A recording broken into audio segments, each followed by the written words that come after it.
Alors, bonjour à tous, bienvenue sur cette visioconférence. Donc, je suis David Simislik, je suis le chef de projet Territoire d'Industrie et nous vous proposons aujourd'hui cette conférence dans le cadre de Oser l'Industrie, notre programme de promotion, qui va traiter du sujet de l'innovation dans l'industrie. Donc, je vous rappelle que c'est une conférence qui s'inscrit dans un programme dans un cycle de 4 sessions. Nous avons fait les jours précédents des séances sur les carrières au féminin, les métiers en tension, puis les stages et l'immersion en entreprise. Et donc aujourd'hui, nous sommes sur la 4e séquence de visioconférence qui va traiter de l'innovation au cœur des entreprises. Donc pour cela, nous avons la chance d'avoir 4 participants et 4 témoins qui nous feront part de leur expérience. Donc nous allons commencer avec l'Agence économique régionale et notamment M. Daniel Micard, son directeur du pôle innovation et éco-innovation. Ensuite, nous aurons les témoignages et les retours d'expérience de 2 entreprises nivernaises, la société TCT, représentée par son directeur général Ludovic de Ternay, ainsi que la société Envis de Cise, représentée par M. David Muller, le directeur recherche, développement et innovation. Et enfin, le 4e témoin qui nous apportera son point de vue sur le sujet, c'est M. Didier Robert, qui est directeur délégué aux formations professionnelles et technologiques au lycée Jules Renard de Nevers, très connu des entreprises industrielles nivernaises, et qui nous donnera également son point de vue sur le sujet. Donc, l'idée aujourd'hui, c'est de montrer à tous nos participants et aux personnes qui se connectent que les entreprises et l'innovation, ça a du sens. Aujourd'hui, l'entreprise et l'industrie est une source perpétuelle de mise à niveau, de remise en perspective de ces activités, de création, de développement de nouvelles activités. Et on va essayer de vous montrer que c'est un secteur qui mérite tout son intérêt au-delà des clichés et des idées reçues.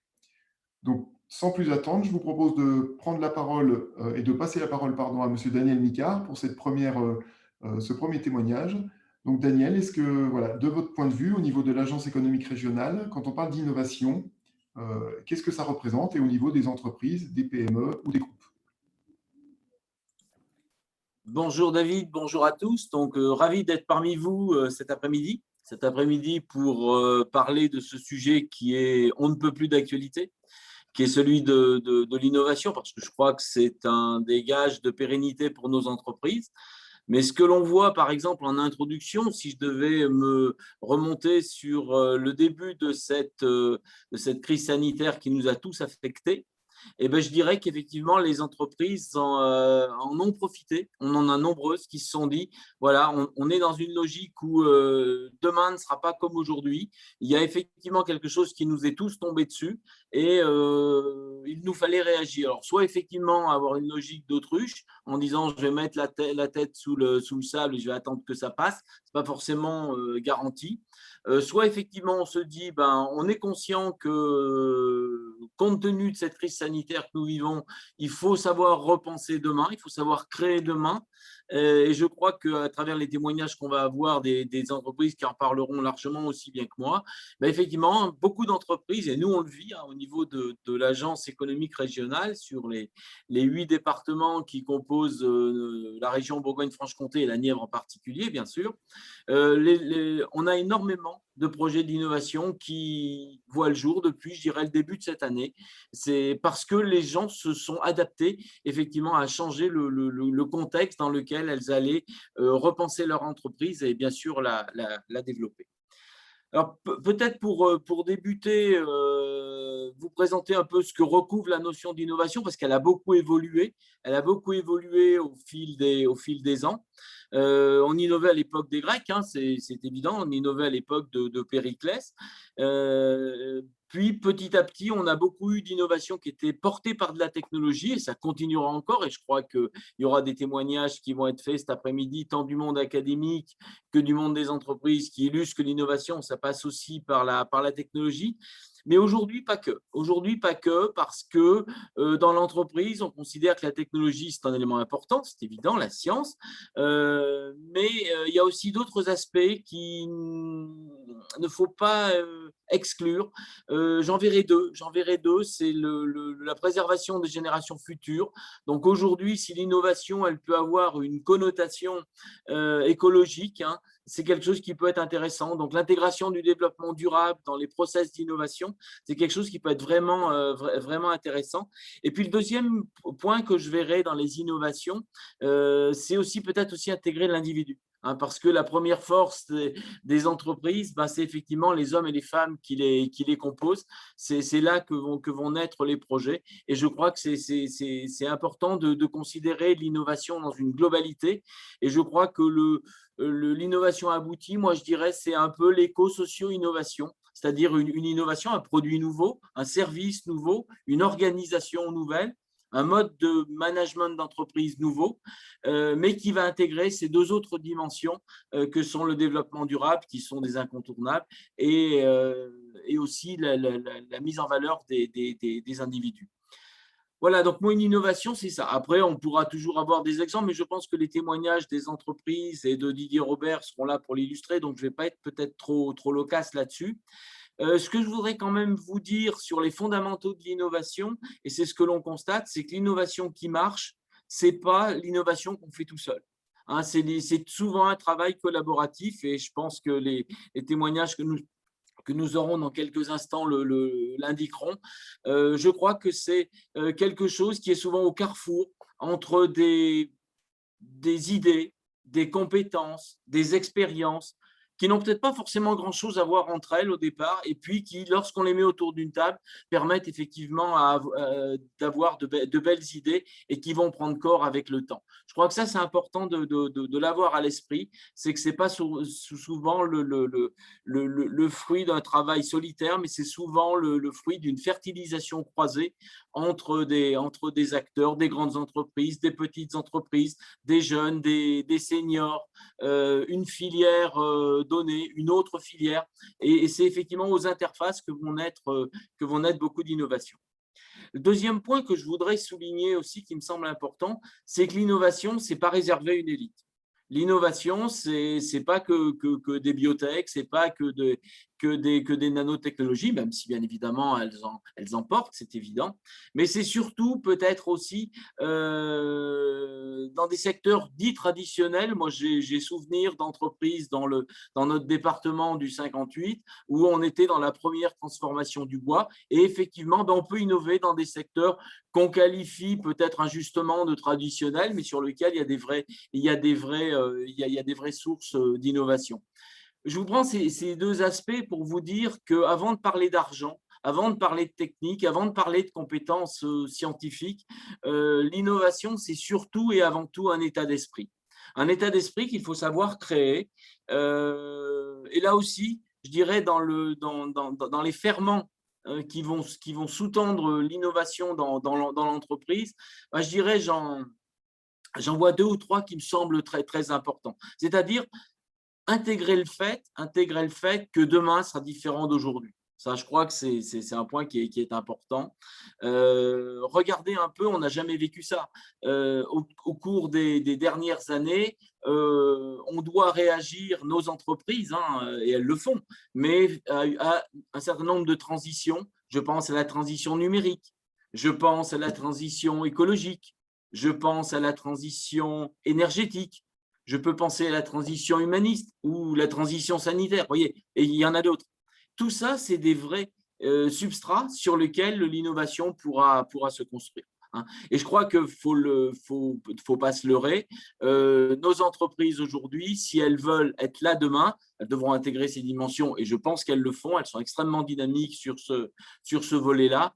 Mais ça sera surtout des innovations qui vont être la compétitivité de nos entreprises pour aujourd'hui, mais surtout pour demain. Parce que la compétitivité par les prix, on l'a tous vécu, ça a peut-être pu marcher, mais effectivement, ça atteint vite ses limites. Et je crois que cette logique de différenciation par l'innovation, c'est un moyen d'être là demain dans de très bonnes conditions. Donc ces aspects-là, je crois que ça doit se travailler dans l'entreprise. Moi, j'aime à dire que l'innovation est à tous les étages de l'entreprise. Elle peut venir du bureau d'études, c'est un fait. Elle peut aussi venir des commerciaux. Elle peut aussi venir de monsieur, madame, tout le monde, qui peuvent parfois avoir des idées relativement originales et qui peuvent ensuite être prises en charge par les entreprises. Donc, moi, ce que je dirais sur l'innovation, parce que je sais que je dois intervenir en une dizaine de minutes et je vais essayer de ne pas dépasser le temps qui m'est imparti, c'est surtout de se dire qu'il faut travailler le changement. C'est quelque chose qui se prépare, ce n'est pas quelque chose qui arrive spontanément. je crois qu'il faut accepter de prendre des risques. Je crois qu'il faut accepter de se dire que ça peut aussi ne pas marcher du premier coup, mais que la persévérance est une grande vertu, on peut y parvenir. Mais le succès est à ce prix. Hein, je crois que l'innovation, ce que je veux vous dire à travers ça, c'est que c'est quelque chose qui doit se conduire. Effectivement, souvent, c'est une œuvre collective. Hein, je pense qu'il faut aimer travailler en collectif, dans l'entreprise. Il faut décloisonner. Je crois que les maîtres mots de l'innovation, c'est l'ouverture, c'est clair. C'est regarder un peu ce qui se fait à côté. Pas réinventer l'eau tiède, mais ça, je pense que les entreprises témoigneront là-dessus dans un instant. C'est aussi d'accepter le décloisonnement, hein, également en interne. Hein, je crois qu'aujourd'hui, tout ce qui va favoriser cette fertilisation croisée en intra comme en extra de l'entreprise, on est à l'extérieur, sera effectivement des éléments qui sont positifs. Et honnêtement, sur un territoire comme le nôtre, celui de la Nièvre, on a des compétences de premier plan. On a des compétences dans des bureaux d'études, on a des compétences dans des écoles. Didier Robert en parlera certainement tout à l'heure. C'est des vraies compétences de premier plan qui sont mobilisables par les entreprises. Sauf qu'elles ne sont pas forcément toujours hyper connues des entreprises, des petites entreprises. Et là, il y a des acteurs qui sont sur la place. Je pense en particulier à l'agglomération de Nevers, je pense à la Chambre de commerce. Ce sont ceux qui sont à vos contacts au quotidien et qui sauront vous faire ce matching, ce lien avec effectivement les compétences, qu'elles soient publiques, qu'elles soient privées, qu'elles soient académiques, peu importe, pour vous aider à construire. Parce que bien évidemment, aujourd'hui, on voit que tout va extrêmement vite. Donc, l'innovation aussi, il y a ce qu'on appelle familièrement le time to market, le temps d'accès au marché. Et c'est vrai que si on a raison trop tard, ben malheureusement, on a un peu tort. Donc, il faut essayer de se dire, on va avoir toutes les bonnes compétences, il faut savoir les identifier pour avancer. Il faut y aller en meute, comme on dit familièrement. Hein. C'est un peu le principe de la mêlée de rugby, hein. C'est ça. Et puis, je ne voudrais pas parler d'argent. On en parlera peut-être, mais parce que je considère qu'aujourd'hui, il y a énormément de dispositifs qui sont mis en place pour accompagner l'innovation dans les TPE, dans les grandes entreprises, dans les programmes collaboratifs. Il y en a plein.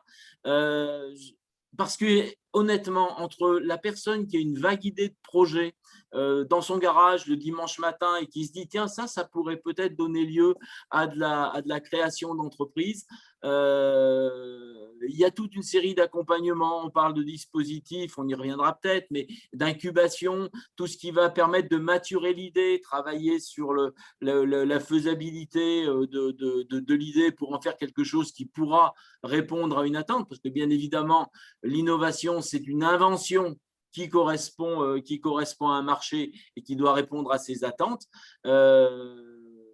Voilà, donc les points qui me semblent importants, mais l'argent existe. Là, je pense qu'il n'y a pas trop de soucis. Je ne vais pas rentrer trop dans les détails. Il y a des dispositifs fiscaux, je ne vais pas trop les évoquer, mais honnêtement, l'innovation, son frein aujourd'hui, ce n'est pas un problème d'argent. Il y a tout ce qu'il faut. Vous avez toutes les compétences techniques sur votre territoire. Il y a les outils financiers. Il ne reste plus qu'à avoir l'idée. Et donc, il faut accepter qu'au niveau de chacun d'entre nous, on accepte ce que l'on dit, de sortir un petit peu de sa zone de confort, de se dire, et si j'essayais ça? Vous savez, le fameux adage hein, sur les regrets et les remords, essayez peut-être de l'appliquer. Et après tout, même si ça doit ne pas aboutir, à la limite, ce n'est pas forcément très grave. C'est peut-être une piste une autre piste qui permettra d'arriver à ses fins. Voilà, je vais essayer de ne pas trop dépasser sur le timing qui m'est imparti, mais je pense que l'innovation, ça passe par des tissages de liens. Hein, je crois qu'on le voit à travers tout ce qui se fait, toutes les dynamiques structurantes. On parle de filières. Les filières, c'est effectivement peut-être faire travailler les uns avec les autres, alors qu'ils ne se connaissent pas forcément. Et là, je pense qu'on arrive à une notion qui est très, très liée à l'innovation, et je le dirai en titre de conclusion, qui est la notion d'écosystème, un écosystème pas que biologique, hein, mais on fait vraiment le parallèle avec ce qui se passe dans le monde du vivant. L'écosystème, c'est toutes les ressources qui sont liées à l'innovation et qui peuvent être mobilisables autour d'un projet. et on le voit si elles sont menées collectivement. Et aujourd'hui, honnêtement, n'ayez pas de frein et n'hésitez pas. Je crois que les années qui viennent sont les années sur lesquelles l'innovation sera vraiment un élément de différenciation pour nos entreprises, mais elles l'ont bien compris et je pense qu'elles vont l'illustrer. Merci. Merci beaucoup, Daniel. C'était très intéressant comme introduction et comme positionnement du thème. Donc, on a bien entendu hein, des messages forts. Il faut oser, il faut être à l'écoute, il faut savoir s'adapter. On voit bien que du côté des entreprises, c'est une chose qui est connue. Alors, je rappelle que notre auditoire est aussi constitué des jeunes ou du grand public qui doit aussi s'intéresser à l'industrie, mais ça montre bien que dans les entreprises, il y a des choses qui se passent et qu'elles sont, tu l'as dit tout à l'heure, hein, elles sont nombreuses à déposer ou aujourd'hui à s'interroger sur quel sujet ou quel projet elles peuvent lancer dans cette phase de relance. Et donc, ça a tout son intérêt aujourd'hui de s'arrêter sur ce sujet. Alors, comme tu le disais, on va voir si les témoignages des entreprises corroborent ce que tu nous as présenté. Donc, je propose de passer la parole à notre deuxième intervenant, donc Monsieur De Ternay pour la société TCT. Sans plus en dire, je vous laisse vous présenter et nous dire votre point de vue voilà, sur ce sujet innovation et industrie. Oui, oui, bonjour, bonjour à tout le monde. Donc, merci déjà de nous permettre de témoigner sur ce webinaire, parce que je pense que c'est un vrai sujet, l'innovation dans l'entreprise. Donc, TCT, c'est une entreprise de 60 personnes qui fait des composants électroniques, pour faire simple, et des capteurs. Pour situer l'entreprise dans son marché, notre concurrence est à 90% asiatique, donc chinoise, indienne, coréenne. Donc, on est dans un contexte de très forte concurrence. Alors, l'innovation, je vais baser mon propos en fait sur comment on vit l'innovation dans l'entreprise et pour quelles raisons, puis quels sont les résultats de cette organisation. Donc, pour commencer, en fait, je me suis rappuyé sur une citation d'Antoine Riboud, qui était le PDG de Danone, qui a dit « L'innovation, c'est une alliance entre la recherche, le marketing, l'instinct, l'imagination, le produit et du courage industriel. » Et en fait, c'est ça qui est un peu sous-tendu l'organisation qu'on a mis en place chez TCT. En fait, et je rejoins ce que disait Daniel Micard, l'innovation, c'est partout, en fait. Ce n'est pas seulement le produit, ce n'est pas seulement une idée, c'est un ensemble.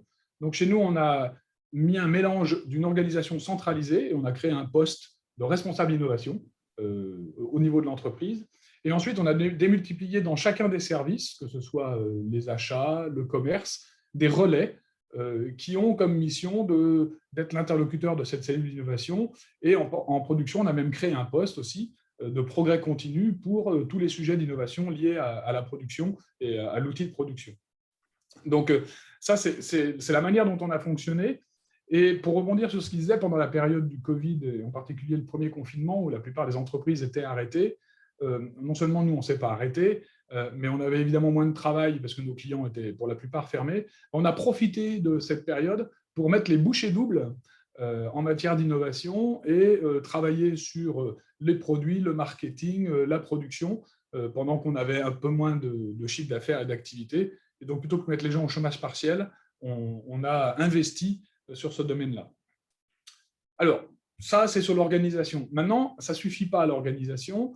Et là, je vais à nouveau aller dans le même sens que disait Daniel Micard. Il faut que cette innovation, elle intègre l'individu. En fait, ça ne marche pas. On n'est pas des machines. Et donc, moi, je vois trois conditions qui vont favoriser l'innovation dans l'entreprise. La première, c'est le droit à l'erreur. En fait, pour moi, le plus grand frein à l'état d'esprit innovant, c'est le principe de précaution.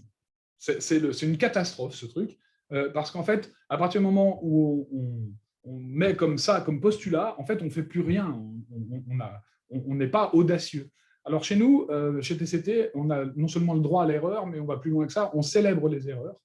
C'est-à-dire que quand il y a une erreur qui a été faite, on se retrouve autour d'un paquet de M&M's ou d'une grillade et on parle de l'erreur, on la célèbre de façon à ce que la personne puisse faire profiter les autres de cette erreur pour que les autres en tirent des leçons et qu'on progresse ensemble. Donc ça, c'est une première chose. Il n'y a pas d'innovation sans droit à l'erreur. La deuxième chose, c'est la mise en valeur des idées innovantes. Si on innove dans un coin et que ça ne sort pas du coin, eh ben, ce n'est pas contagieux. Donc, il faut les mettre en valeur. faut communiquer autour des idées innovantes.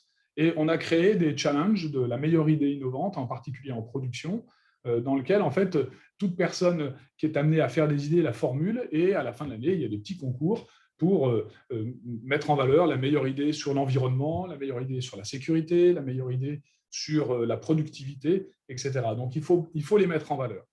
Et la troisième chose, c'est le co-développement. En fait, on a tendance à avoir peur à cause de la propriété intellectuelle et on veut développer les choses tout seul dans son coin. En fait, je crois que c'est une erreur. Il ne faut pas avoir peur d'associer des partenaires, des clients, des fournisseurs, des collaborateurs, parce que pour moi, l'innovation, elle germe souvent sur un problème qui est non résolu d'un client, c'est-à-dire que, ou d'un fournisseur ou d'un collaborateur.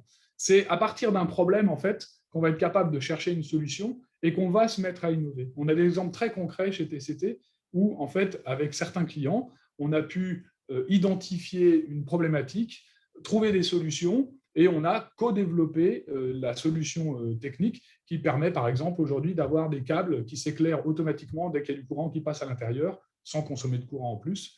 Ça a été fait avec un de nos principaux clients, et on est co-titulaire d'un brevet qu'on a posé ensemble.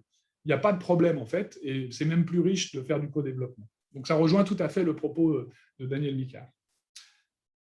Après, on pourrait se poser la question, pourquoi il faut innover, en fait Après tout, pourquoi faudrait innover aujourd'hui? Alors, il y a une réponse simple, c'est que si on n'innove pas dans un monde qui bouge, on recule, en fait, parce que les autres avancent, donc nous, on recule. Mais moi, je vais introduire une notion un petit peu nouvelle, et elle est un petit peu iconoclaste. C'est-à-dire que pour moi, c'est l'innovation qui crée un état d'esprit dans l'entreprise. C'est-à-dire qu'il ne faut pas attendre d'avoir un état d'esprit dans l'entreprise pour créer l'innovation. C'est quand on fait de l'innovation, on va créer un état d'esprit dans l'entreprise qui va la rendre plus agile, plus auto-entreprenante et plus adaptative. En fait, à partir du moment où on libère cette énergie d'innovation qui existe, eh bien, les gens vont se comporter comme des auto-entrepreneurs et l'entreprise sera plus agile, plus efficace. Donc, pour moi, c'est une des raisons majeures, en fait, c'est que l'innovation est à la source de l'état d'esprit et pas l'inverse. Donc, je ne crois pas aux gens qui disent « oui, mais chez nous, les gens, ils n'ont pas l'état d'esprit ». Commencez par créer les conditions pour, et vous allez voir que l'innovation va leur faire se développer. Et le troisième point, pour le pourquoi, c'est que, en fait, c'est un facteur de motivation. Quand on peut mettre en œuvre ses idées dans une entreprise, quelqu'un qui a une idée et qui peut la mettre en œuvre jusqu'au bout, je pense que c'est son meilleur vecteur d'innovation, de motivation, pardon. Et en fait, chez TCT, on a découvert qu'en favorisant l'innovation, on a amélioré l'automotivation des gens. Ce qui fait qu'aujourd'hui, quand on travaille chez TCT, on aime et on peut s'y épanouir parce que justement, on peut mettre en œuvre ses idées. Ça, c'est très important et à mon avis, c'est bien plus important que simplement de dire qu'il faut innover parce que si on n'innove pas, on recule. Et quelle est la finalité de l'innovation? Il ne faut pas l'oublier, parce qu'on a parfois tendance à l'oublier. Ce n'est pas une fin en soi. On est des entreprises, notre objectif, c'est quand même de gagner de l'argent et de développer notre activité. Donc, il ne faut pas oublier de travailler l'accès au marché. Parce que si on innove sur des produits dont le marché n'a pas besoin, c'est bien gentil, mais à la fin, ça ne fait pas bouillir la marmite. Donc, il ne faut jamais oublier dans notre innovation. Et c'est pour ça qu'il faut être aussi innovant en termes de marketing, parce qu'il faut aller chercher le marché, voir quels sont les besoins de demain, voir quels sont les besoins non exprimés ou en tout cas non résolus, pour pouvoir transformer l'innovation en succès à 100% une fois qu'on a trouvé le nouveau produit ou la nouvelle solution. Donc voilà, qu'est-ce qui s'est passé chez TCT depuis qu'on a mis ça en place? Ça fait à peu près 3 ans qu'on s'est vraiment concentré sur l'innovation. En fait, dans les 2 dernières années, on a déposé 5 brevets, dont un qui a très fort potentiel. Je pense que lorsqu'il sera vraiment sur le marché, ça devrait nous augmenter le chiffre d'affaires d'environ 50%. Donc, on est vraiment sur quelque chose d'énorme. Et c'est basé sur la récupération d'énergie et l'auto-alimentation de capteurs. En fait, on a mis au point un système qui permet de récupérer l'énergie sur des câbles électriques, quel que soit le type de câble, pour alimenter des objets connectés. Ça, c'est la première chose, on a fait des brevets. Mais aussi, on a amélioré la productivité dans l'entreprise de plus de 10% avec toutes les idées qui ont été faites par les opérateurs pour la plupart, la mise en place de machines plus automatisées, l'amélioration de l'ergonomie. Ça nous a fait gagner 10% de productivité, donc baisser les coûts, donc être plus compétitif. Ça nous a permis de créer un climat de confiance dans l'avenir. En fait, aujourd'hui, globalement, les gens qui travaillent chez TCT, ils se sentent bien parce qu'ils ont confiance, parce qu'ils voient que ça bouge, ils voient que ça avance et qu'ils y contribuent. Et puis, ça nous a permis, c'est pas rien non plus, d'embaucher des jeunes. Hein, donc, on a embauché des ingénieurs, on a embauché des techniciens, parce qu'évidemment, à partir du moment où les innovations vont sur le marché, on a plus d'activités, donc on a besoin de… Ça crée en fait un espèce de cercle vertueux, et donc on a créé de l'emploi grâce à ces technos, et en particulier donc, dans la partie industrialisation, technicien méthode et ingénieur de recherche et développement. Après, je vais peut-être un petit peu provocateur, mais je crois que vous avez compris mon propos. En fait, finalement, l'innovation, ce n'est pas tellement dans le point à atteindre que le progrès réside, mais c'est d'abord dans le mouvement. Moi, ce que je crois, c'est qu'en fait, c'est le fait de bouger et le fait d'innover qui va faire du progrès. Et puis, si on n'est pas arrivé du premier coup à l'objectif, ben, ce n'est pas grave, parce que si on sait changer vite et souvent, il n'y a pas de risque en fait, de ne pas arriver du premier coup. En fait, je dirais que innover, c'est agir rapidement et essayer beaucoup. Et en fait, voilà, c'est à peu près le propos. Maintenant, je suis ouvert sur des questions. Et aujourd'hui, si vous voulez, cette organisation qui a été mise en place dans l'entreprise, pour moi, ça fait que c'est devenu le cœur qui fait vivre TCT. En fait, au lieu d'être une société qui était organisée sur la production de produits standards, on est aujourd'hui une société dont l'innovation, la recherche du progrès, l'amélioration dans tous les domaines est ce qui nous fait, ce qui est notre moteur, ce qui est notre cœur, et qui fait que on est à peu près sûr d'être encore là demain et même d'être plus fort demain grâce à cette organisation. Donc, en conclusion, je ne vois pas d'entreprise aujourd'hui en France qui pourrait s'en sortir sans innover, mais en innovant, comme on l'a dit tout à l'heure, de manière globale, et ce n'est pas juste faire des nouveaux produits, c'est changer son management, changer son approche du monde, changer son interaction avec l'environnement et évidemment apporter des nouvelles solutions à des problèmes qui existent ou qui existeront demain. Voilà ce que je voulais partager. Merci beaucoup. C'était très riche comme témoignage. Alors, je pense qu'il y aura de nombreuses questions qu'on pourra vous poser parce que vous avez parlé d'organisation, vous avez parlé d'état d'esprit, d'évolution. On voit bien que ça irrigue toute l'entreprise. Vous l'avez bien évoqué, hein, il y a des représentants dans les différentes fonctions. Donc, on peut imaginer que quand vous faites des recrutements, il y a peut-être des signaux, des états d'esprit que vous identifiez qui vont favoriser les gens sur ces fonctions. Mais je ne voudrais pas qu'on perde le temps de tous nos deux autres témoignages. Donc, je propose à tout le monde de bien se garder les questions et pourquoi pas de les poser dans la discussion et on y reviendra ensuite. Pas de souci. Bienvenue. Je propose de passer, voilà, je préfère gérer le temps de cette façon, donc en passant la parole à Monsieur Muller en troisième intervenant, donc pour la société Envis de Cise. Donc, Monsieur Muller, merci de vous livrer à l'exercice. Même chose, donc expliquez-nous au sein de votre société voilà, comment ça fonctionne, quels sont les points d'accroche entre industrie et innovation chez Envis. Bonjour à tous et merci pour cette invitation et cette opportunité effectivement de partager. Alors déjà, je suis à la fois content et un petit peu frustré puisque beaucoup de choses de ce que j'ai entendu faisaient partie de ce que j'avais pris comme note. Et évidemment, en même temps, c'est un peu logique. Donc je vais essayer d'amener une touche un peu complémentaire, mais oui, on ne peut que cautionner sur l'importance de tout ce qui a pu être dit, autant par M. Micard que par M. de Ternay. Je vais illustrer simplement effectivement avec quelques mots sur ce qu'est la société Envis. Envis, on est dans le monde du caoutchouc. Un monde qui travaille sur des technologies qui ont plus beaucoup, j'ai envie de dire, évolué depuis très longtemps. On a des machines qui ont une moyenne d'âge de 15 à 20 ans et certaines ont atteint quasiment 40 ans de durée de vie et continuent aujourd'hui de fabriquer des produits. On est sur une technologie où il y a beaucoup de travaux manuels qui sont encore faits. Certains de nos produits sont quasi intégralement faits à la main. On voit sur les petits visuels les opérations de confection qui sont toujours des produits qui sont faits très majoritairement à la main chez nous. Donc, on est sur une industrie qui, globalement, peut paraître pas très sexy quand on la regarde. Et on peut se dire, mais innover dans cet univers, ça veut dire quoi? On n'est pas dans le monde de la high-tech, on n'est pas dans le monde, dans l'univers, effectivement, des capteurs, même si je vais en parler un petit peu, ou cet autre univers. Donc, ça peut paraître un petit peu un anachronisme de parler d'innovation. Et pourtant, c'est d'ordre 1 pour la société. Un autre point sur la société qui est important aussi, ce qu'il faut savoir, c'est qu'avant, on faisait partie d'un grand groupe, on faisait partie du groupe Sumerico et que depuis quelques mois, donc depuis début octobre, on est devenu indépendant. Donc, on est maintenant une petite PME affectés à notre marché avec un vrai challenge, c'est d'apparaître et d'exister en tant que tel, nous tout seuls. Et ça aussi, c'est un challenge qui concerne l'innovation de manière d'ordre 1, véritablement. Parce qu'aujourd'hui, quand vous êtes adossé à un grand groupe, vous avez la force d'un grand groupe qui vient amener un certain nombre de choses en termes de visibilité, qui a ses propres centres de R&D de par le monde, etc. 140 personnes dans les 2 sites que constitue l'entreprise aujourd'hui, 130 à 2 sites, il y a à peu près 90 à Épinal. La R&D aujourd'hui, l'innovation aujourd'hui, c'est nous qui devons l'apporter. Et la manière dont on va aller se vendre auprès de nos clients, la manière dont on va être capable d'améliorer notre performance, c'est à nous et à nous seuls de l'apporter. Et donc ça a été un vrai challenge pour l'entreprise depuis maintenant quelques mois. Donc effectivement, si on revient un petit peu sur ce que sont les métiers dans le monde du caoutchouc, donc voilà, on fait des pièces en caoutchouc qui peuvent paraître pas très très sexy. Ça ne fait pas obligatoirement moderne quand on regarde, il ne faut pas avoir peur de le dire. Et c'est quelque chose d'assez symptomatique de cet univers-là.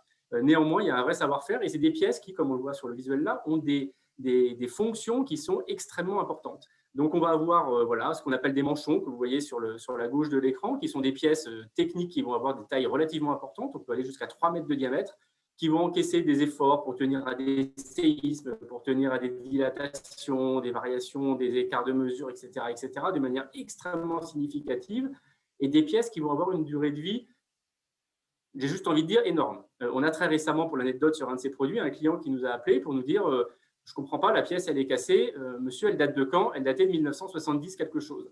Donc voilà, on parle d'un produit qui était en utilisation depuis plus de 40 ans. D'accord? Donc voilà, on est vraiment sur des choses, on n'est pas sur de l'éphémère, on est sur de la durabilité. C'est des produits qui vont servir notamment beaucoup pour les applications dans le nucléaire et qui sont vendus de par le monde. Donc on a une grosse partie d'exportation. Donc on est sur des produits techniques avec des enjeux importants. Si on prend la partie droite, une autre activité forte chez nous, ce sont toutes les pièces qui sont pour le monde du ferroviaire. Hein, c'est un train que vous voyez en bleu. Et toutes les pièces que l'on fait ne sont que des pièces avec des fonctionnalités techniques et avec des fortes sollicitations.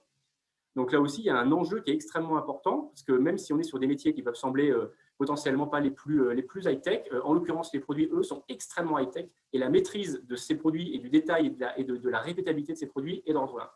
Donc effectivement, dans tout ce cadre-là, l'innovation, elle est extrêmement importante.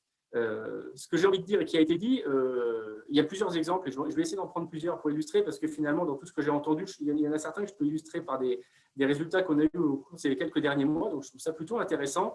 Avant de passer à mon 3e slide, ça c'est pour le maître des slides, vous avez parlé, M. Micard, d'innovation collective, et effectivement, on n'innove pas tout seul dans son coin.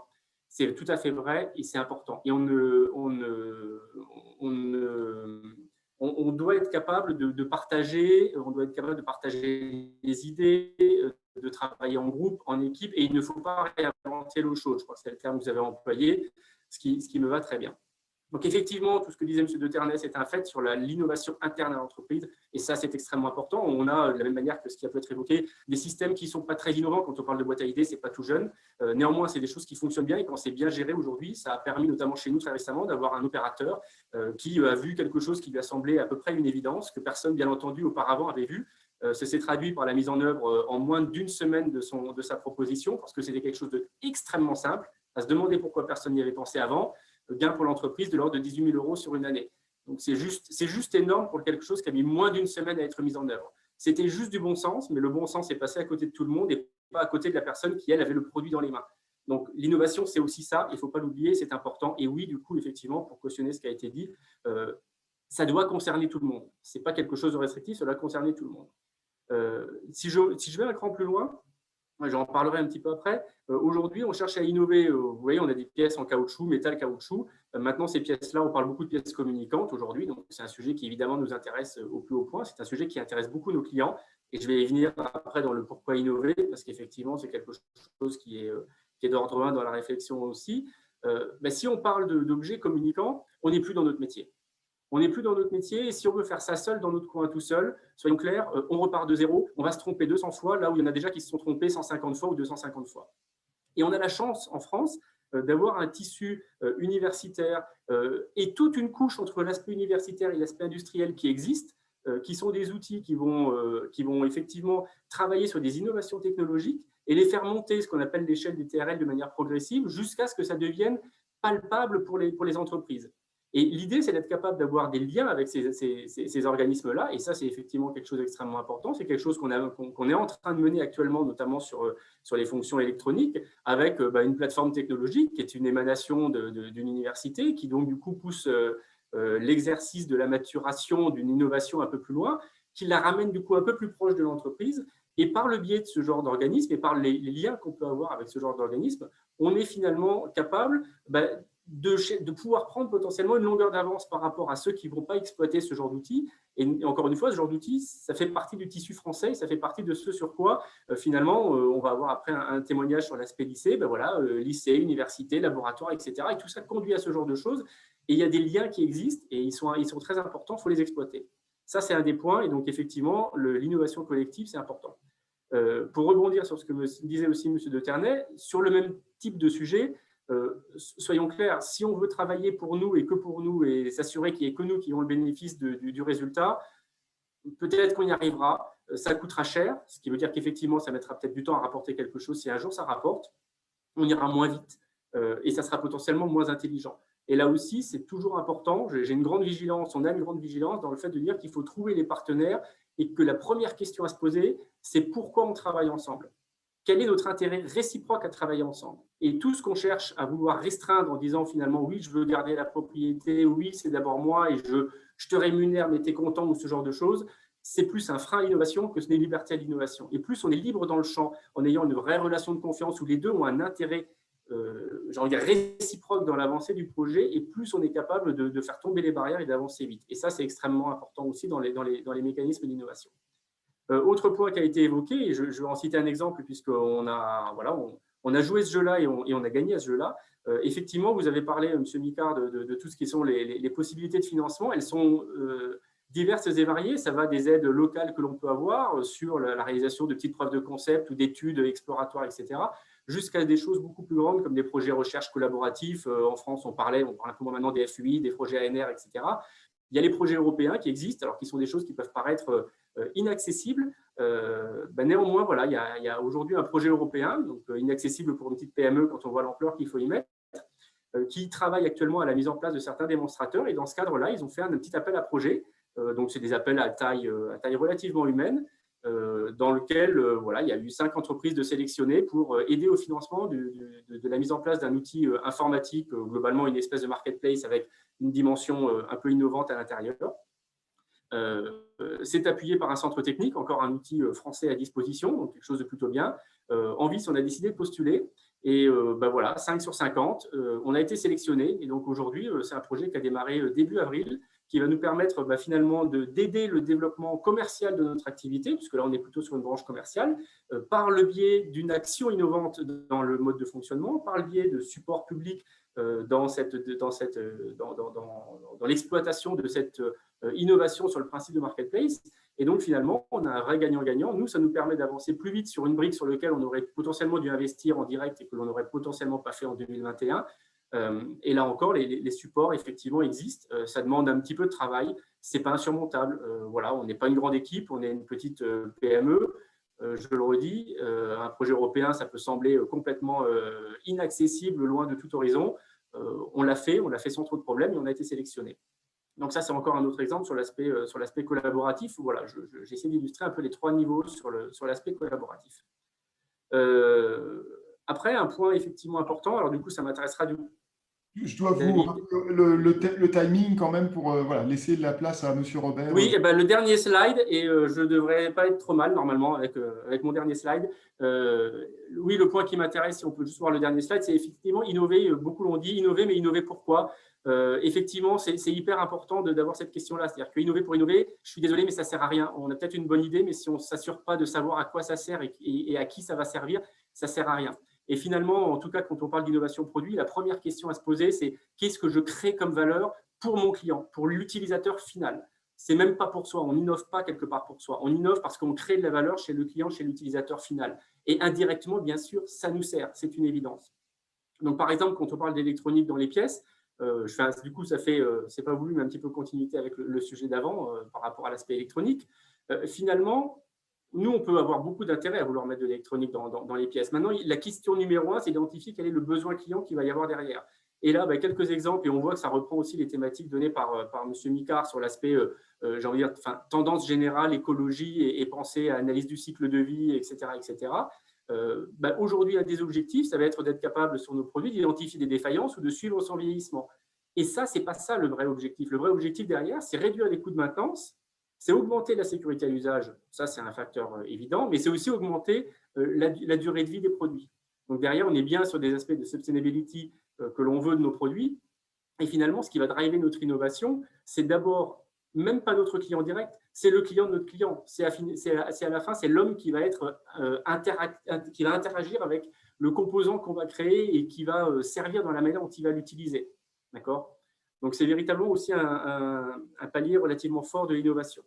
Pour finir, dans la minute qui me suit, effectivement, si j'avais noté quelques points sur le innover pourquoi, oui, si on n'innove pas en France, on ne va pas y arriver.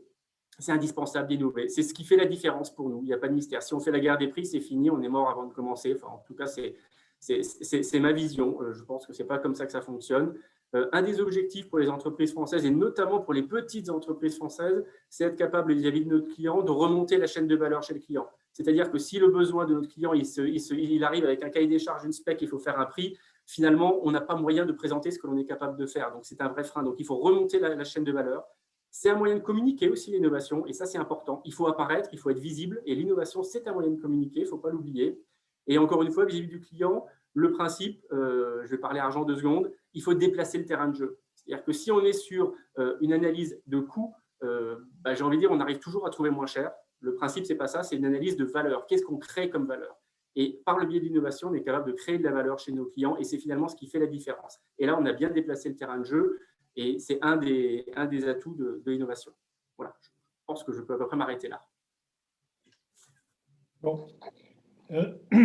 Bonsoir à tous. J'enchaîne rapidement parce que j'ai bien compris que j'avais un défi à relever, hein, le défi du temps, mais ça, j'aime bien les défis, donc on y va. Écoutez, moi, je ne veux pas vous parler de… Bon, je représente la formation, l'éducation nationale, les jeunes, le substrat, en fait, tout ce substrat qui va venir alimenter demain vos entreprises et vos bureaux d'études.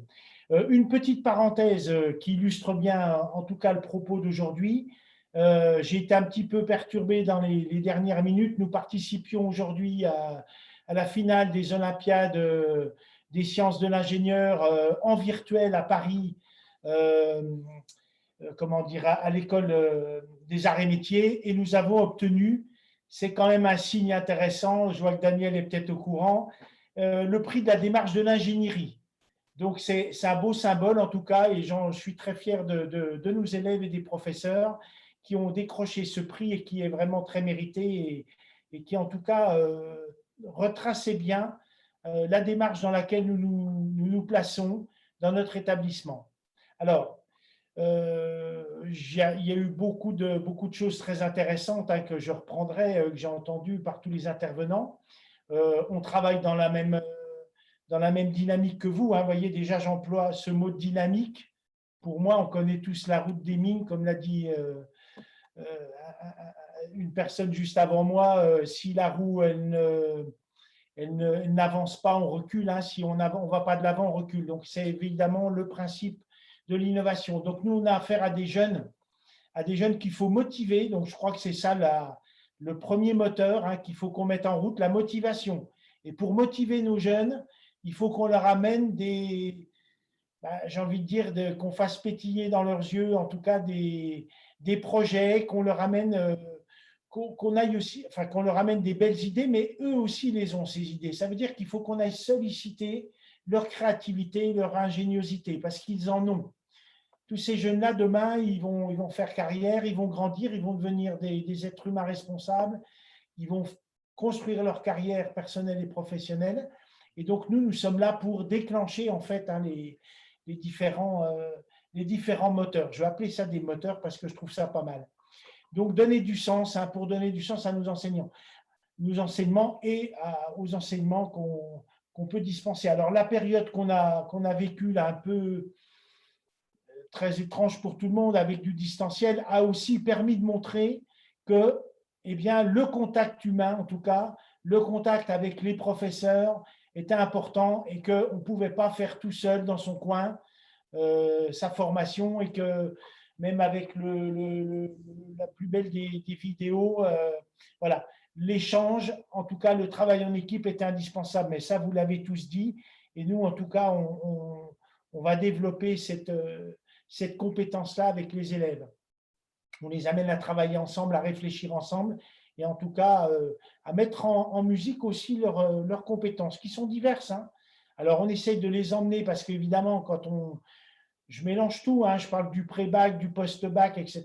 Mais quand on emmène nos jeunes on a un référentiel, hein, on a une guidance, on ne fait pas n'importe quoi, mais quand on les emmène vers la réussite, eh bien, ils prennent des chemins tous un peu différents. Évidemment, on ne maîtrise pas tout, mais l'idée, c'est de respecter le chemin de chacun, en tout cas, de toujours refixer l'objectif à atteindre pour, en tout cas, réussir, je dirais, un examen, mais ce n'est pas ça notre objectif premier, c'est construire la personne et faire de ces jeunes qui vont rentrer demain dans vos entreprises des gens responsables, capables d'analyse, capables d'esprit critique, et puis capables de s'adapter aussi. Alors, je reviens un petit peu en arrière sur le terme d'adapter. Moi, je l'ai suivi, je l'ai subi, j'ai fait des études universitaires, j'ai vu effectivement les choses dans le domaine des sciences et techniques étaient un peu figées, hein, ces dernières années. Et puis, on a une réforme en 2011 qui a balayé beaucoup de choses qui étaient installées un peu dans la poussière, je pense. Donc, cette première réforme de la voie technologique en 2011, et puis une réforme aussi importante là qu'on vit en ce moment. Nous, on a traversé tous ces moments-là, et en tout cas, moi, ça fait 10 ans maintenant que je suis au lycée Jules Renard. Je me rends compte qu'en tout cas, on l'a dit, vous l'avez dit avant moi, mais le travail collaboratif, nous, on ne peut rien sans vous. Et je pense que vous avez aussi besoin, hein, des contacts, des relations, des échanges qu'on peut avoir, et puis des projets, hein, parce que concrètement, on ne fait pas parler ou être derrière un bureau à recopier quelque chose qui est sur un tableau, mais on agit, on a des laboratoires, on a des plateaux techniques, on les fait évoluer, et puis demain, ces plateaux, ils devront répondre à vos besoins. Et c'est en tout cas, ce qu'on s'attache à mettre en œuvre au quotidien, et puis à demander sans cesse des moyens pour y parvenir. Et je crois que là, aujourd'hui, on a une tutelle, le Conseil régional de Bourgogne, qui nous finance, et de Franche-Comté, qui finance nos établissements et qui répond bien, en tout cas, à nos besoins, nos attentes. Bon, pour faire très rapide, hein, je suis aussi très, très fier d'annoncer qu'on a créé il y a 2 ans, après 5 ans de travail, une licence professionnelle qui a été faite avec des entreprises, hein, pour répondre aux besoins. C'est-à-dire, ça a été façonné vraiment pour répondre aux besoins des entreprises, et puis pour répondre à un besoin d'innovation, encore une fois, hein, puisqu'il faut que j'arrive à placer le mot au moins 20 fois dans mon propos. Donc, voilà. Mais enfin, l'innovation est là et bien présente, vous l'avez compris. Et on n'est pas dans une formation où on va attendre et puis on peut faire des choses très confortables.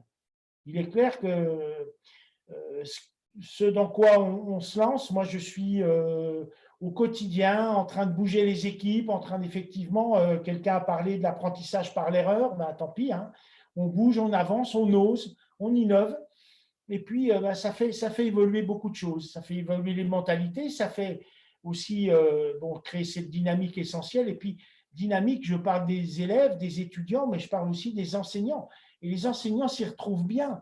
Mais si vous voyez l'enthousiasme qu'ils mettent dans les projets industriels qu'on mène en ce moment, là, je dis en ce moment parce que c'est en ce moment qu'ils sortent de terre, hein. Il y a les parties opératives qui arrivent, il y a les moteurs qui s'assemblent, il y a les capteurs qui se montent, les programmes qui s'écrivent, etc. Et là, vous voyez des étudiants, mais qui deviennent des experts. Et c'est ça l'aboutissement de notre travail, des experts qui demain pourront… alors, ce n'est pas parfait, hein, je suis en train de vous décrire un monde idéal, voilà.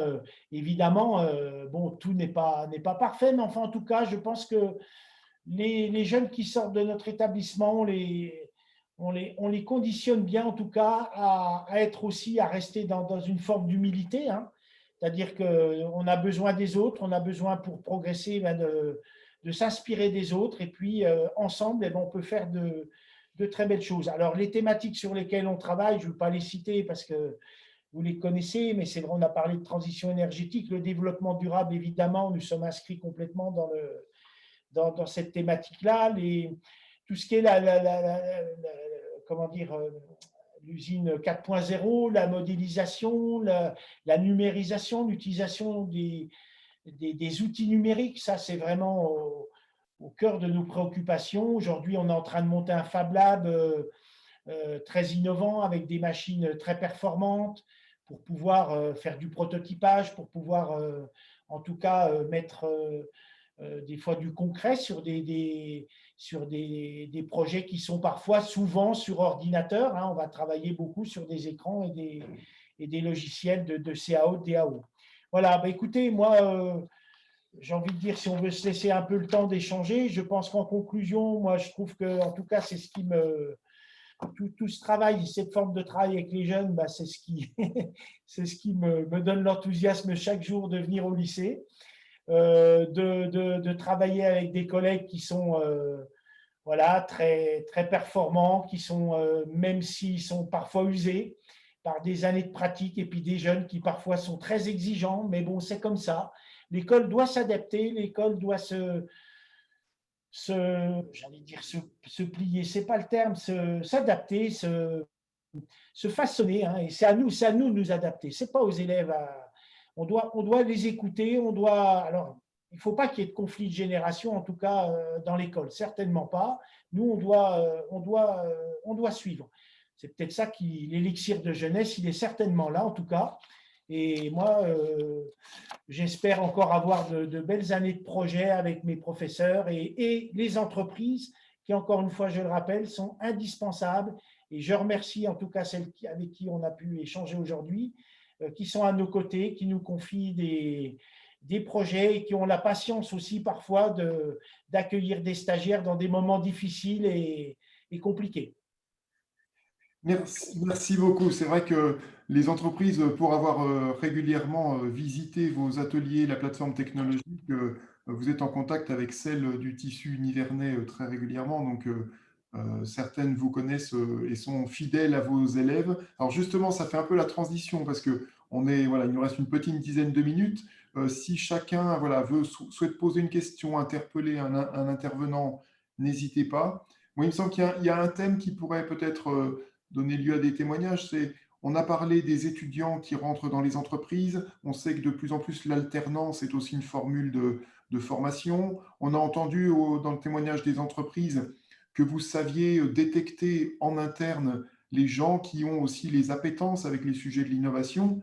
Donc, est-ce qu'aujourd'hui, il y a un profil type de quelqu'un qui va aller dans une entreprise industrielle faire de l'innovation, ou est-ce que finalement, on peut rassurer ceux que ça intéresse et que pour peu qu'ils soient curieux, qu'ils soient motivés, quel que soit leur parcours, ils pourront s'épanouir? Est-ce que ça vous fait réagir, ce commentaire? Je commence. Je pense que la réponse, c'est la numéro 2, bien évidemment. On n'apprend pas à innover. Enfin, on peut apprendre des outils. Ce qu'on apprend, c'est des outils. Mais innover, c'est d'abord une culture de l'esprit, c'est une curiosité, c'est une audace à vouloir essayer des choses, ce qu'a très bien dit M. de Ternay, à ne pas avoir peur de l'échec, parce qu'effectivement, si on a peur de l'échec, on s'empêche d'essayer des choses, donc on s'empêche d'arriver à des choses. Pour moi, c'est clairement un état d'esprit, c'est clairement une mentalité, c'est clairement effectivement une vraie curiosité, et c'est effectivement ouvert à tout le monde. Le frein, c'est le frein qu'on se met soi-même, ou qu'on peut nous mettre, et ça c'est de l'anti-innovation, c'est autre chose, mais c'est le frein qu'on va plus se mettre sur soi-même. Donc non, il n'y a pas de profil type, il y a l'envie, la curiosité, et après un peu de bon sens paysan là-dedans, et pour moi, la formule, elle est parfaite. Je suis entièrement d'accord, et pour reprendre mon propos de tout à l'heure, en fait, je pense que quand vous avez créé une culture d'innovation dans l'entreprise, ça crée cet état d'esprit innovant, c'est-à-dire que ça libère les énergies, et la personne qui arrive, si elle se rend compte qu'elle peut innover, qu'elle peut émettre ses idées et les mettre en pratique, elle va le faire parce que en fait, c'est un vecteur de motivation, comme on l'a déjà dit. Et je crois que ce qu'on cherche avant tout, c'est des profils de gens qui ont un peu de savoir-être, et puis après, ils vont s'adapter et rentrer. Il n'y a pas véritablement de profil innovant. Enfin, à mon avis, c'est même pas le bon, c'est pas la bonne approche, quoi, en tout cas. Et puis, vous avez parlé de l'apprentissage tout à l'heure. Alors, nous, on a fait un peu d'innovation en apprentissage. Enfin, je trouve que c'est des innovations. Jusqu'à maintenant, on prenait des apprentis en se disant ça va rendre service à l'apprenti. Et en fait, on se rend compte qu'il y a des nouveaux outils, des nouvelles choses qui arrivent sur le marché et qu'on ne connaît pas bien, qu'on ne maîtrise pas bien. Et là, par exemple, ça fait déjà depuis 2 ans qu'on veut absolument mettre des cobots dans l'entreprise. Et en fait, on n'a pas tellement la ressource. Puis en plus, on n'a pas les compétences tout à fait. Et donc, en septembre, j'ai une personne qui va rentrer, qui est en Master 2 sur la partie robotique, cobot, etc. Et en fait, il rentre en contrat d'apprentissage. Et ce qui fait que maintenant, l'apprentissage, je le vois aussi comme un outil comme une aide qui va permettre de nous faire grandir, nous, dans l'entreprise, pour maîtriser un certain nombre de choses pour lesquelles les gens en interne n'ont pas forcément tout de suite les compétences. Donc, on a une approche de l'apprentissage maintenant qui est plus double, c'est de dire, c'est pas seulement nous qui apportons à l'apprenti quelque chose, mais c'est l'apprenti qui nous apporte les nouvelles technologies, les nouveaux outils qu'on ne maîtrise pas forcément tous, parce que on a tous un certain âge et que la techno, ça évolue plus vite que nous. Donc voilà, donc c'est la démarche innovante de l'apprentissage. Oui, je suis tout à fait d'accord. Je voudrais compléter, voilà, pour dire nos jeunes qui sont en licence professionnelle, optimisation des performances des procédés, systèmes automatiques, eh bien, ils s'inscrivent vraiment dans cette démarche-là. Ils vont aller dans l'entreprise, apporter leur savoir-faire et puis apporter de la technologie nouvelle pour répondre à un besoin particulier de l'entreprise. Alors, ils sont encadrés, évidemment, mais ça se passe, voilà, c'est une espèce d'alchimie qui va se passer sur le terrain et ça, c'est tout à fait positif. Mais après, voilà, là, on parle d'un niveau de compétence déjà assez élevé où, effectivement, c'est possible. Il y a des niveaux où ce n'est pas possible. Il y a des niveaux où je maintiens de dire qu'il faut apprendre avant de commencer à faire quelque chose, quoi. Il faut déjà écouter, observer et puis après, on peut pratiquer. Alors, j'ai une autre remarque, j'espère que ça va faire réagir Daniel parce qu'elle est un petit peu pour lui. L'innovation, c'est que dans les startups, il faut être une société de la technologie, il faut être une startup pour se consacrer à l'innovation. Ah, le micro. Oui, eh bien non. Non, bien évidemment, on innove dans les startups puisque les fondamentaux d'une startup, c'est de partir sur un concept un peu novateur pour ensuite avoir un réel potentiel de croissance. Mais on innove aussi dans les secteurs traditionnels. Combien d'innovations avons-nous rencontrées dans des secteurs qu'on juge traditionnels? C'est ce que je disais tout à l'heure. Je prends notre département, mais c'est vrai que dans le domaine du bois, je le citais, dans l'agroalimentaire, qui est plutôt un secteur, ou qui sont plutôt des secteurs dans lesquels on se situe dans de l'innovation-amélioration. On n'est pas dans des innovations de rupture, mais qu'est-ce qu'on gagne comme point en termes de compétitivité en repensant notre organisation? On citait tout à l'heure comment on a pu gagner 10% en termes de productivité. Eh bien oui, il suffit de regarder effectivement comment on fonctionne, d'avoir un tout petit peu de bon sens, et ça, croyez-moi, ça ne coûte pas cher, et c'est à la portée de tout le monde. Sauf que si vous ne donnez pas aux acteurs, ceux qui sont au contact du terrain, leur la possibilité de s'exprimer, ils ne s'exprimeront pas. Par contre, si vous libérez les esprits, si vous libérez les énergies, à ce moment-là, vous allez voir, ça va fuser de toutes parts. Et l'innovation, on se rend compte d'une chose aujourd'hui, que c'est un élément fédérateur dans l'entreprise. On n'oppose plus les secteurs. C'est un système décloisonné. C'est un système où effectivement les gens vont se retrouver et je ne sais pas si vous le pratiquez, mais si vous pratiquez des logiques aussi simples que, par exemple, se retrouver entre, je ne sais pas, 9h et 9h15 le matin autour d'une tasse de café pour parler de tout et de rien, c'est un super investissement pour effectivement générer des idées, parce qu'effectivement, là, vous allez avoir cette vraie fertilisation croisée dans un cadre qui est, somme toute, peut-être assez informel, mais qui peut s'avérer particulièrement fructueux. Donc, on innove dans tous les secteurs, je voudrais le dire. On innove dans des entreprises individuelles, on innove dans le garage. Il y a aussi des inventeurs indépendants.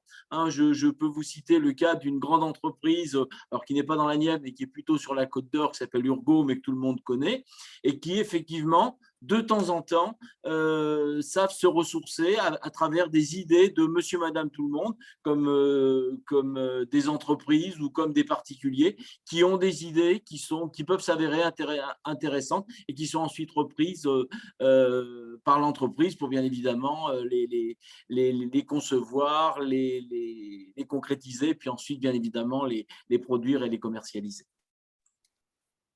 Alors, je me dois d'être le maître du temps. Nous sommes à l'issue de notre conférence qui devait durer 1 heure.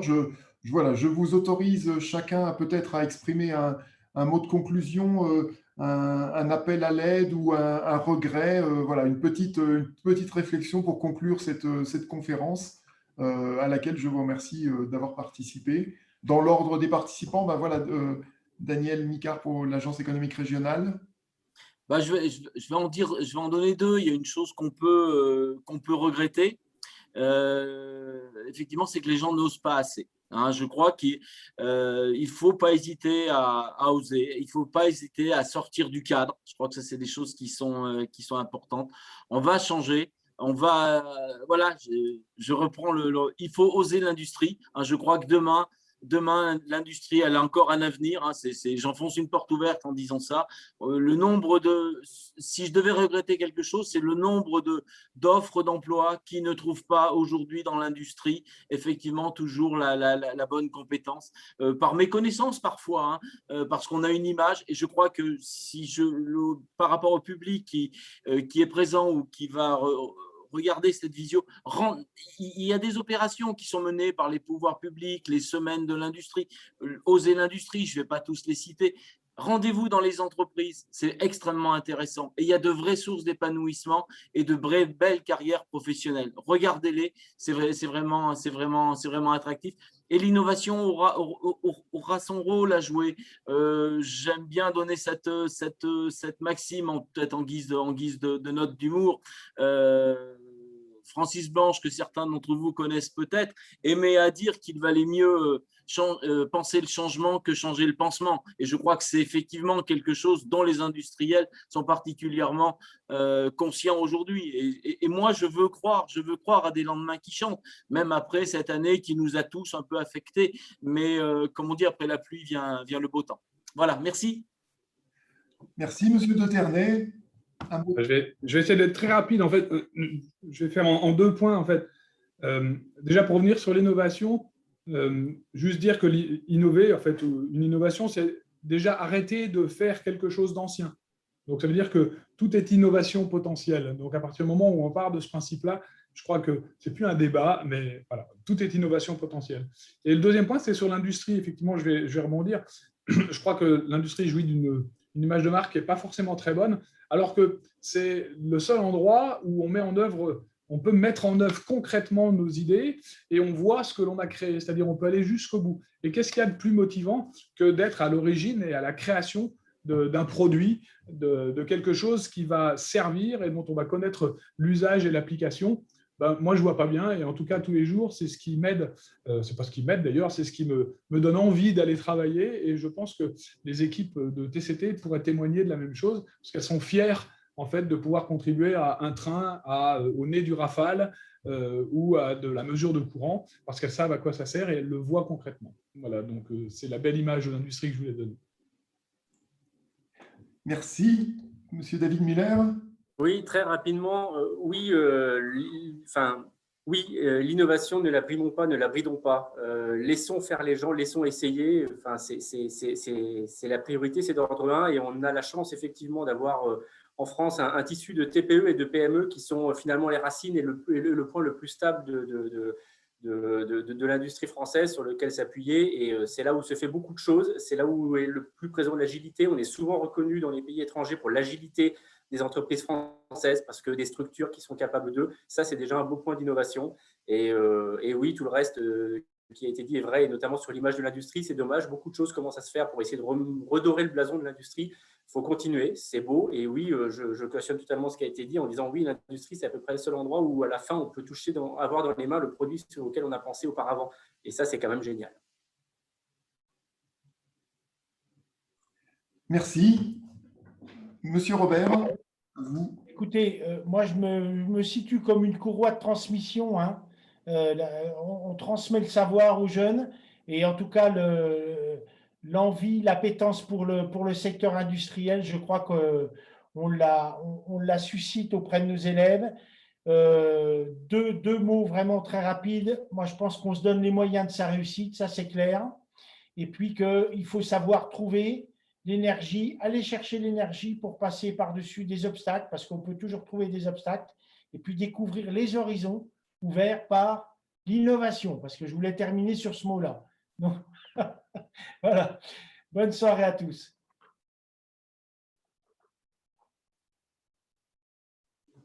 Micro, David. David, micro. Voilà, j'ai fait une petite erreur, excusez-moi. Effectivement, donc la conclusion me semble parfaite. Merci à tous d'avoir participé, d'avoir assisté à cette conférence qui sera disponible en replay. Donc, elle vient conclure notre semaine Oser l'industrie au niveau des programmes. Donc, je vous invite vraiment à y participer. Un grand merci très chaleureux à tous nos participants de ce soir, mais des autres conférences. Je vais mettre fin à cet enregistrement et j'aurai le plaisir de vous retrouver très bientôt. Merci beaucoup. Au revoir à tous. Merci à tous. Bonne soirée. Bonne soirée.